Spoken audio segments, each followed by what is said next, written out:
સ્વાગત કરું છું।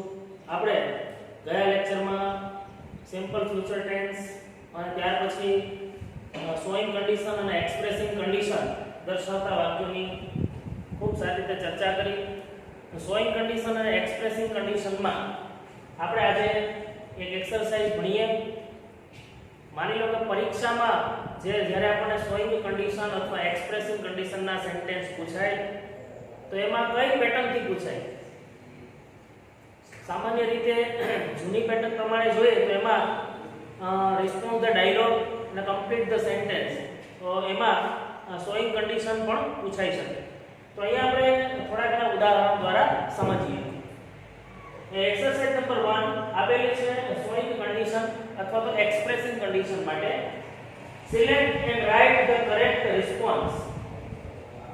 Avni said Rutva's homework is incomplete.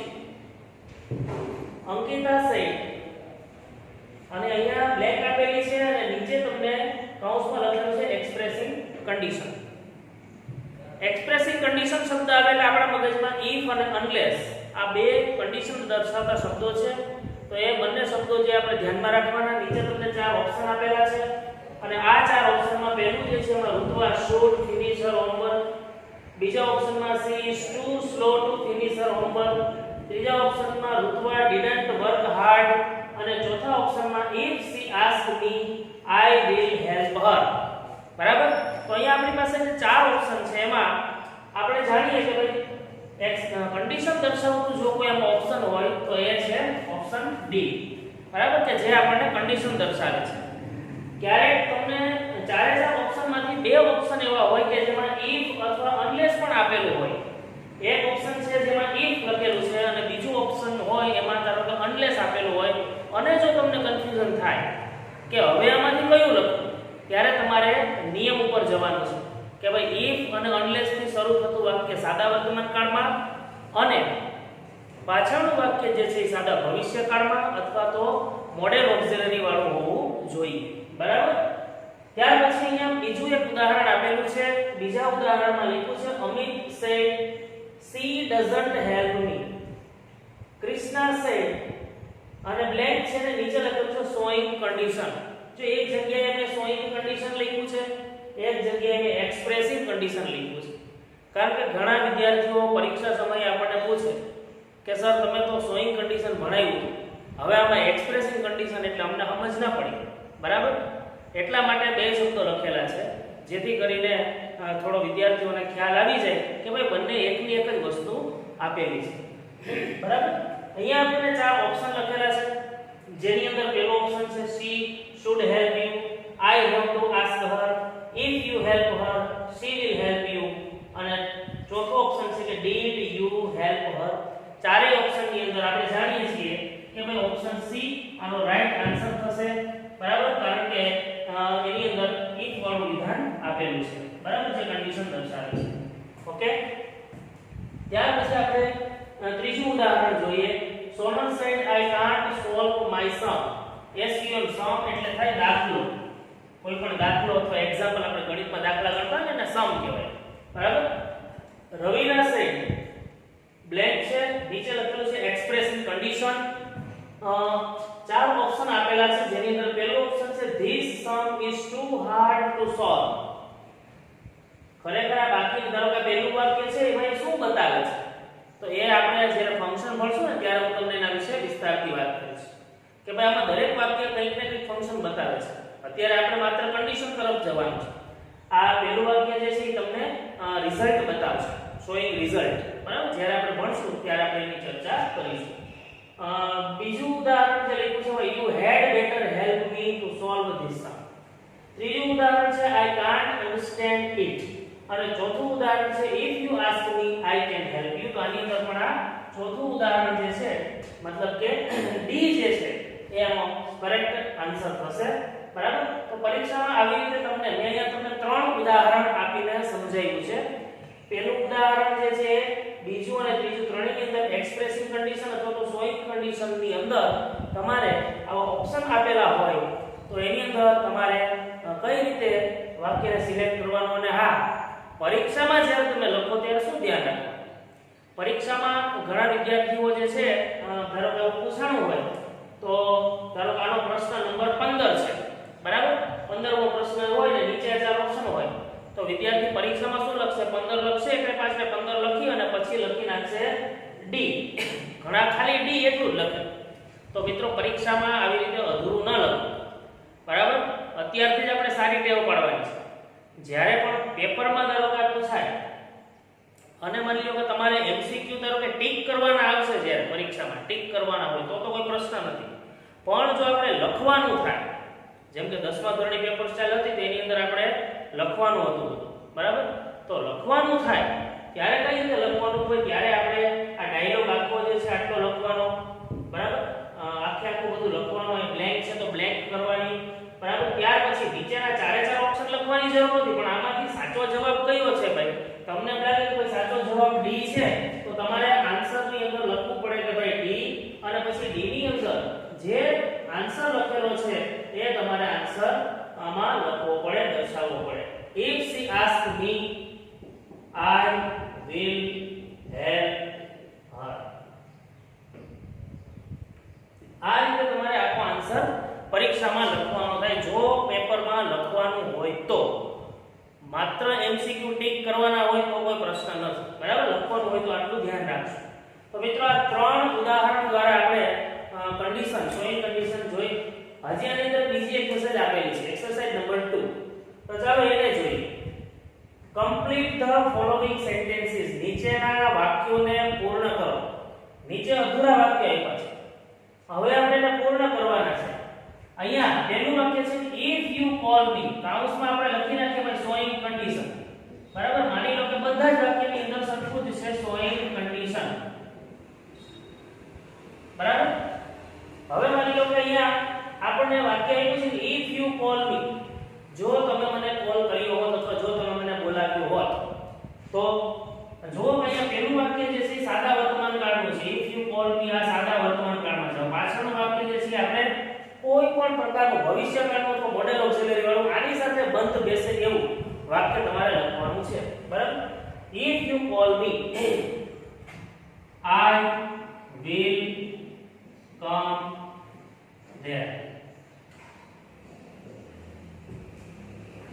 if you call me જો તમે મને કોલ કર્યો જો તમે મને બોલાવ્યો હોત તો હું ત્યાં આવ્યો હોત I will come there બીજું ઉદાહરણ આમાં લખ્યું છે unless she helps me એનો helps લખ્યું છે સાદો વર્તમાન કાળ unless she helps me પાછળનું વાક્ય આપણે પૂર્ણ કરીએ લખવાનું થશે I cannot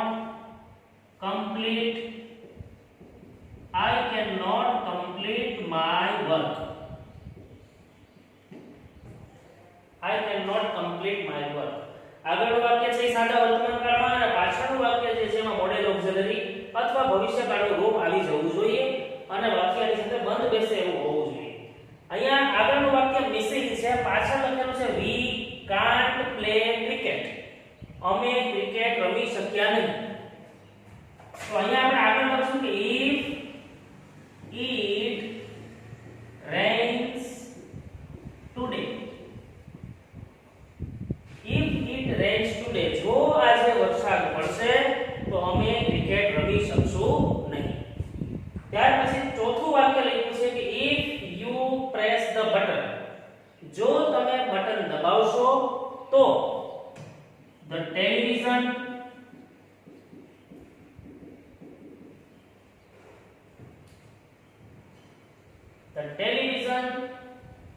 will turn on if you press the button જો તમે બટન દબાવશો તો ટેલિવિઝન will turn on એટલે થાય ચાલુ થવું સ્ટાર્ટ બરાબર તો ટેલિવિઝન સ્ટાર્ટ થશે અને પાંચમું વાક્ય લખ્યું છે કે if you heat ice જો તમે બરફને ગરમી આપશો તો it will melt એટલે થાય પીગળી જવું it will melt બરાબર if you heat ice it will melt જો તમે બરફ આપશો તો તે પીગળી જશે. તો આવી રીતે તમારે કમ્પ્લીટ ધ સેન્ટેન્સ પણ લખવાના થાય. પરીક્ષામાં પૂછાય તો તમારે તો જો લગભગ આમાં પણ ઓપ્શન જ આવવાના છે, બરાબર. નીચે તમને 4 ઓપ્શન આપેલા હોય એટલે તમારો કોઈ પ્રશ્ન રહેતો નથી, પરંતુ વારે વારે પેપર સ્ટાઇલ બદલાયા કરે છે એને લીધે આપણે થોડું એ બાબતમાં પણ કાળજી રાખીએ કે ભાઈ આપણને ઓપ્શન આપ્યા હોય તોય ભલે, ના આપ્યા હોય તોય ભલે, હું મારી જાતે જ સેન્ટેન્સ બનાવી શકું છું, બરાબર. આની અંદર પહેલું વાક્ય જે છે બધામાં સાદા વર્તમાનકાળનું લખ્યું છે, પાછળનું વાક્ય જે છે ભવિષ્યકાળની અંદર લખેલું છે, બરાબર. તો આ પ્રમાણેના ઉદાહરણો બધા જે છે શોઈંગ કન્ડિશન અથવા તો એક્સપ્રેસિંગ કન્ડિશન દર્શાવતા. હવે આ તબક્કે આપણે બીજી એક વાત કરીએ કે આપણે સાદો ભવિષ્યકાળ ભણ્યા. હવે એની સાથે સાથે સાદા ભવિષ્યકાળ પછી આપણે કન્ડિશન બતાવતા વાક્યો ભણ્યા, પરંતુ સાદા ભવિષ્યકાળની સાથે જ કનેક્ટેડ એક ટોપિક છે જેનું નામ છે to be going to. To be going to જે છે એ સાદો ભવિષ્યકાળ જ દર્શાવે છે. એને પણ આપણે સાદા ભવિષ્યકાળની સાથે ભણી લઈએ. તો અહીંયા આપણે એના પછીનો ટોપિક લખેલો છે જેનું નામ છે ટુ બી ગોઈંગ ટુ. તો બધાનું ધ્યાન અહીંયા આપણે આ ટુ બી ગોઈંગ ટુ ની અંદર જોઈએ શું કહે છે. એનો ઉપયોગ પહેલા જોઈએ તો ઉપયોગમાં લખ્યું છે કે ભવિષ્યમાં કોઈ ક્રિયા કરવાનો ઈરાદો ચોક્કસપણે હોય તો તે દર્શાવવા માટે ઉપયોગી. ભવિષ્યમાં ઘણી બધી વાતો આપણે બોલતા હોઈએ ભવિષ્યમાં કે અમે આમ કરીશું, અમે આમ કરીશું, પણ એ પરફેક્ટ ના હોય, બરાબર. તો જ્યારે તમારો ભવિષ્યમાં કોઈ ક્રિયા કરવાનો ઈરાદો ચોક્કસપણે હોય, ઘણી વખત આપણે કહીએ કે હું કાલે આવી જઈશ, પણ પછી આપણે જતા નથી, અથવા તો આપણું પરફેક્ટ ફાઇનલ ના હોય કે હું આવી જ જઈશ, બરાબર, હું કાલે હોમવર્ક કરી નાખીશ, પછી કરતા નથી. પરંતુ જ્યારે ભવિષ્યમાં કોઈ ક્રિયા કરવાનો ઈરાદો ચોક્કસપણે હોય કે હા હું એ કામ કરવાનો જ છું, મારાથી એ કામ થવાનું જ છે, અથવા તો અન્ય કોઈ વ્યક્તિ દ્વારા એ ભવિષ્યમાં એ કામ થવાનું જ છે, એવું ચોક્કસતા દર્શાવવા માટે તમારે ટુ બી ગોઈંગ નો ઉપયોગ કરવાનો છે. એટલા માટે એનો ઉપયોગ અહીં આપણે લખ્યો છે કે ભવિષ્યમાં કોઈ ક્રિયા કરવાનો ઈરાદો ચોક્કસપણે હોય તો તે દર્શાવવા માટે ટુ બી ગોઈંગ નો ઉપયોગ થાય છે. અહીંયા એનું ફોર્મ એટલે કે સ્ટ્રક્ચર લખેલું છે. વાક્ય રચના કેવી બનશે તો એમાં કર્તા આવશે, પછી ટુ બી નું રૂપ આવશે ટુ બી. ટુ બી એટલે એમ ઇઝ આર, ઓકે. ટુ બી નું રૂપ આવશે. ત્યાર પછી અહીંયા ગોઈંગ ટુ આવશે. અહીંયા ગોઈંગ નો મતલબ જાવું એવો નથી થતો, બરાબર. કોઈએ ગો એટલે જવું, તો ગોઈંગ ટુ એટલે જવા માટેનો કોઈ અર્થ આમાં નીકળતો નથી. એ માત્ર ભવિષ્યમાં ઈરાદો છે ક્રિયા કરવાનો એ બતાવે છે. ફ્યુચર પર્પઝ જે છે કર્તાનો એ દર્શાવવા માટે ગોઈંગ ટુ વપરાયેલું છે. તો કર્તા લખશું, ટુ બી નું રૂપ લખશું, ગોઈંગ ટુ લખશું અને ત્યાર પછી V1 એટલે કે ક્રિયાપદનું મૂળ રૂપ લખશું. આવી રીતે આપણે સ્ટ્રક્ચરને યાદ રાખવાનું છે ટુ બી ગોઈંગ ટુ, બરાબર. એના ઉદાહરણ જોઈએ તો પહેલું ઉદાહરણ છે અમે આવતીકાલે ક્રિકેટ રમીશું. પહેલું ઉદાહરણ મેં લખ્યું છે સાદા ભવિષ્યકાળમાં જ લખેલું છે અમે આવતીકાલે ક્રિકેટ રમીશું. અમે એટલે we will play cricket tomorrow. We will play cricket tomorrow, બરાબર. અમે આવતીકાલે ક્રિકેટ રમીશું. આ સામાન્ય વાક્ય છે ભવિષ્યકાળ. બીજું વાક્યમાં નીચે લખ્યું છે કે અમે આવતીકાલે ક્રિકેટ રમવાના છીએ. આ ઈરાદો દર્શાવે છે. અમે આવતીકાલે ક્રિકેટ રમવાના છીએ. આ કર્તાનો ઈરાદો દર્શાવે છે, બરાબર. તો અહીંયા મેં લખ્યું છે કે we are going to. સૂત્ર પ્રમાણે પહેલા ટુ બી નું રૂપ મૂક્યું છે, પછી going to મૂક્યું છે. we are going to play cricket tomorrow, બરાબર. અહીંયા મેં બે જગ્યાએ બોક્સ બનાવેલું છે, તમને દેખાય છે, બરાબર. આ બોક્સ ની અંદર ઉપર જો મેં ખાલી will છે ત્યાં બોક્સ બનાવ્યું છે અને નીચે are going to માં બોક્સ બનાવ્યું. મતલબ કે ભવિષ્યકાળના વાક્યોમાં shall અને will ની જગ્યાએ તમારે ટુ બી અને going to મૂકવાનું છે. મતલબ કે am is are અને going to મૂકવાનું છે. બાકીનું બધું વાક્ય તો એમનામ બેઠે બેઠું જ લખી નાખવાનું હોય છે, બરાબર. ખાલી shall અને will ની જગ્યાએ શું લખવાનું છે? am is are અને going to એટલું લખવાનું થશે, બરાબર. મારા પપ્પા આવતા મહિને મારી શાળાની મુલાકાત લેશે. તો my father will visit my school next month. એના પછી લખ્યું છે કે મારા પપ્પા આવતા મહિને મારી શાળાની મુલાકાત લેવાના છે. તો my father is going to visit. જો will ની જગ્યાએ લખ્યું છે આપણે is going to visit my school next month. મતલબ કે ભવિષ્યકાળના જે વાક્યો છે એની અંદર તમે ટુ બી અને ગોઈંગ ટુ નો ઉપયોગ કરી શકો છો. ટુ બી ગોઈંગ ટુ જે છે એ કર્તા દ્વારા ભવિષ્યમાં કોઈ ક્રિયા કરવાનો ઈરાદો દર્શાવવા માટે વપરાય છે. અહીંયા આપણે આ બધી વાતો જોઈ, તમે ખૂબ સારી રીતે વાતોને સમજ્યા હશો. સોઈંગ કન્ડિશન ફરીથી એક વખત વાત કરી દઉં. સોઈંગ કન્ડિશનની આપણે ગઈકાલે વાત કરેલી હતી તમને કે ભાઈ ઇફ અને અનલેસ નો ઉપયોગ થાય કન્ડિશન દર્શાવવા માટે. એમાં તમને એનું સ્ટ્રક્ચર લખાવેલું હતું કે ભાઈ ઇફ પ્લસ સાદો વર્તમાનકાળ પ્લસ સાદો ભવિષ્યકાળ અથવા મોડેલ ઓક્સિલરી. અનલેસ વાળું વાક્ય છે નકાર બતાવે છે એ વાત આપણે કહી છે. ત્યાર પછી અહીંયા એના ઉદાહરણ આપણે તમને ગઈકાલે ઉદાહરણો સમજાવ્યા છે ને આજે ની એક્સરસાઇઝ સમજાવીએ છીએ કે પરીક્ષામાં તમને ધારો કે રીતના select and write the correct response પૂછાય તો કઈ રીતના પરીક્ષામાં પૂછાય, પેપરમાં કઈ રીતે લખવાનું થાય તો કઈ રીતે લખવાનું, ટિક કરવાનું થાય તો કોઈ પ્રશ્ન નથી એની વિશે વાત કરી. જ્યારે તમને એક્સપ્રેસિંગ કન્ડિશન અથવા તો શોઈંગ કન્ડિશન આપ્યું હોય ત્યારે તમારે ઇફ અથવા અનલેસ વાળું વાક્ય જે છે એ જ ચાર ઓપ્શનમાંથી તમારે સિલેક્ટ કરવાનું છે. એના અહીંયા આપણે ત્રણ ઉદાહરણો જોયા. ત્યાર પછી આપણે એક્સરસાઇઝ નંબર 2 કે જેની અંદર આપણે પાંચ વાક્યો જોયા છે complete the sentence. Complete the સેન્ટેન્સમાં પરીક્ષામાં તમને ચાર ઓપ્શન આપેલા જ હશે, પણ માની લો કે પેપર સ્ટાઇલ જો બદલાય કે આપણને એવું કહે કે ભાઈ તમને ઓપ્શન નથી આપવાના, હવે તમે તમારી જાતે લખો તો આપણને આપણી જાતે લખતા પણ આવડવું જોઈએ. બરાબર? તો અહીંયા તમને અડધું વાક્ય આપ્યું છે ઇફ યુ કોલ મી, અડધું વાક્ય આપ્યું છે અને બાકીનું વાક્ય તમારે જે છે લખવાનું છે કે if you call me I will come there. જો તમે મને બોલાવશો તો હું ત્યાં આવીશ. બરાબર? આગળનું વાક્ય સાદા વર્તમાનકાળમાં, પાછળનું વાક્ય જે છે ભવિષ્યકાળમાં. એવું જરૂરી નથી કે મેં લખ્યું એ વાક્ય તમારે લખવું.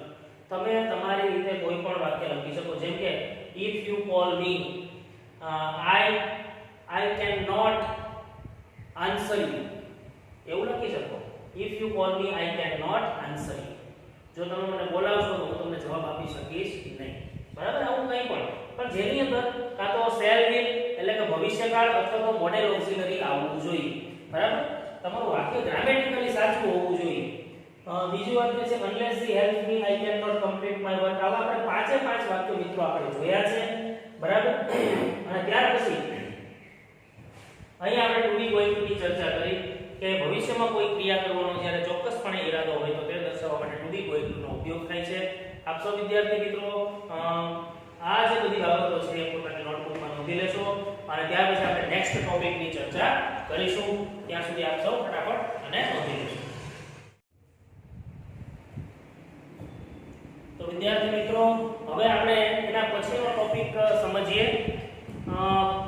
કાળની અંદર આપણે થોડા આગળ વધીએ તો પૂર્ણ ભવિષ્યકાળની હવે આપણે ચર્ચા કરવાની છે. ફ્યુચર પરફેક્ટ ટેન્સ એટલે કે પૂર્ણ ભવિષ્યકાળ. બરાબર?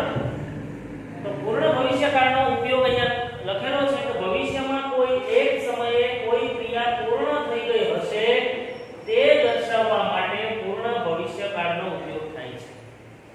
આપણે ઘણી વખત એવા વાક્યો બોલતા હોઈએ કે ભાઈ આવતીકાલે આ કામ પૂરું થઈ ગયું હશે, મેં આવતીકાલ સુધીમાં મારું લેસન પૂરું કરી નાખ્યું હશે, હું આવતા અઠવાડિયા સુધીમાં મારો અભ્યાસક્રમ વાંચીને પૂરો કરી નાખીશ. આવા વાક્યો ઘણીવાર આપણે બોલતા હોઈએ છીએ.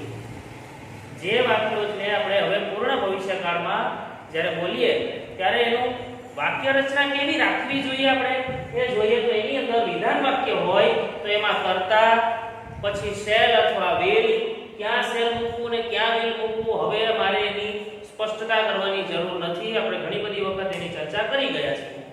તો કર્તા પ્લસ શેલ અથવા વિલ પ્લસ હેવ અને ત્યાર પછી V3 ક્રિયાપદનું ભૂતપૂર્વ પૂર્ણકાળ છે. યાદ રાખજો, આની પહેલા મેં તમને કીધેલું કે જ્યારે પૂર્ણકાળ હશે ત્યારે ટુ હેવ નું રૂપ આવશે. પૂર્ણકાળ હશે તેની સાથે V3 ક્રિયાપદનું ભૂતકૃદંત આવશે. બરાબર? તો અહીંયા વિધાન વાક્યની અંદર કર્તા શેલ અથવા will plus have plus V3, નકાર વાક્યની અંદર કર્તા plus shall will plus not plus have અને પ્લસ V3. બરાબર? પ્રશ્નાર્થ વાક્યમાં શેલ અથવા વિલ ને આગળ મૂકશું, ત્યાર પછી કર્તા, ત્યાર પછી have plus V3 plus question mark. બરાબર? આ વિધાન, નકાર અને પ્રશ્નાર્થ વાક્ય જે છે એના સ્ટ્રક્ચર બરાબર યાદ રાખવાનું. Shall will have plus V3, shall have અથવા તો વિલ હેવ પ્લસ V3 આની અંદર આવે છે. કાળસૂચક શબ્દો કયા? તો કે જેવા ભવિષ્યકાળના હતા એવા જ પૂર્ણ ભવિષ્યકાળના કાળસૂચક શબ્દો છે. ભવિષ્યકાળની અંદર આપણે tomorrow, next month, next year, coming year, following year વગેરે શબ્દો લખતા હતા. આમાં તમારે આગળ માત્ર બાય લગાડવાનું છે. બાય ટુમોરો મતલબ કે આવતીકાલ સુધીમાં. અહીંયા બાય એટલે થશે સુધીમાં. બાય ટુમોરો આવતીકાલ સુધીમાં, બાય ધ નેક્સ્ટ યર આવતા વર્ષ સુધીમાં, બાય 7 o'clock 7 વાગ્યા સુધીમાં. જ્યારે આપણે એમ કહીએ કે આવતીકાલ સુધીમાં, આવતા વર્ષ સુધીમાં, 8 વાગ્યા સુધીમાં, જાન્યુઆરી મહિના સુધીમાં મારું આ કામ પૂરું થઈ ગયું હશે, એવું જ્યારે આપણે બોલીએ ત્યારે પૂર્ણ ભવિષ્યકાળનો ઉપયોગ થાય છે, જેની આપણે કાળજી રાખીશું. બરાબર? તો આ એનો ઉપયોગ, એના સૂત્ર અને એના કાળસૂચક શબ્દ બરાબર આપણે નોંધી લેશું.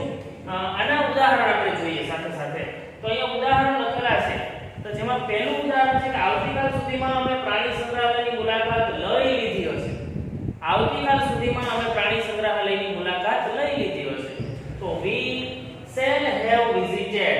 બરાબર ધ્યાનથી આપણે જોશું કે we shall have visited, shall have અને ભૂતપૂર્વ, the zoo by tomorrow આવતીકાલ સુધીમાં. સાંજ સુધીમાં મારા મમ્મીએ ઘર સાફ કરી નાખ્યું હશે. my mother will have cleaned the house by evening. મારા શિક્ષકે આવતા મહિના સુધીમાં નવો પાઠ ભણાવી દીધો હશે. my teacher will have taught a new lesson. My teacher will have taught a new lesson by the next month. ચોથું સેન્ટેન્સ લખેલું છે શ્રીમાન રાઠોડે આવતા વર્ષ સુધીમાં નવું મકાન ખરીદી લીધું હશે. Mr. Rathod will have bought a new house by the next year. તેણીએ સાંજ સુધીમાં લેસન કર્યું હશે નહીં. નકાર વાક્ય છે. તો she won't ને બદલે will not, અહીંયા પર ટૂંકું રૂપ લખ્યું છે won't. બરાબર? will not લખી શકાય. she won't have done homework by evening. છઠ્ઠું વાક્ય લખ્યું છે આવતીકાલ સુધી વરસાદ અટકશે નહીં. the rain will not have stopped by tomorrow. મારા પપ્પા જાગશે ત્યાં સુધીમાં મારા મમ્મીએ નાસ્તો તૈયાર કર્યો હશે નહીં. my mother won't have prepared breakfast by the time my father wakes up. શું તમે આવતીકાલ સુધીમાં રાજકોટ પહોંચી જશો? will you have reached Rajkot by tomorrow? શું વૈજ્ઞાનિકોએ આવતા મહિના સુધીમાં કોરોના વાયરસની રસી શોધી લીધી હશે? will the scientists have invented coronavirus vaccine by the next month? શું તેમણે સાંજ સુધીમાં ઈમેલ મોકલી દીધો હશે? will they have sent an email by evening? નીચે મેં લખ્યું છે till evening. બરાબર? મારે તમને આ સ્પષ્ટતા કરવી છે કે ભાઈ બાય ઇવનિંગ એટલે સાંજ સુધીમાં ને till evening એટલે સાંજ સુધીમાં. ઘણી વખત વાક્યમાં બાય ઇવનિંગ ને બદલે till evening શબ્દ લખ્યો હોય તો એ પણ પૂર્ણ ભવિષ્યકાળ જ દર્શાવતું હોય છે. ધ્યાન રાખવા જેવું છે. બરાબર? અહીંયા આપણે વાક્ય લખેલું હતું તો મારા મમ્મીએ સાંજ સુધીમાં ઘર સાફ કરી નાખ્યું હશે. એમાં પણ લખી શકે કે my mother will have cleaned the house till evening. સાંજ સુધીમાં till નો ઉપયોગ તમે કરી શકો છો એમાં. બરાબર? તો આપણે ધ્યાન રાખશું કે આ પ્રમાણેના પૂર્ણ ભવિષ્યકાળના વાક્યો છે, આ પ્રકારનું સ્ટ્રક્ચર છે. તો અહીંયા આપણે આમ તો મોટા ભાગના ઘણા બધા કાળ શીખી ગયા છે કે જેટલા કાળની આપણે જરૂરિયાત છે. બરાબર? હવે આપણે આવતીકાલે મતલબ નેક્સ્ટ લેક્ચરમાં આપણે આના મોડેલ ઓક્સિલરી તરફ જવાના છીએ. સિમ્પલ મોડેલ ઓક્સિલરીઝ અને ત્યાર પછી પરફેક્ટ મોડેલ ઓક્સિલરીઝ ની આપણે ચર્ચા કરીશું. આપ સૌ વિદ્યાર્થી મિત્રો આમાં જેટલી બાબતો લખેલી છે બધી પોતાની નોટબુકમાં નોંધી લેશો.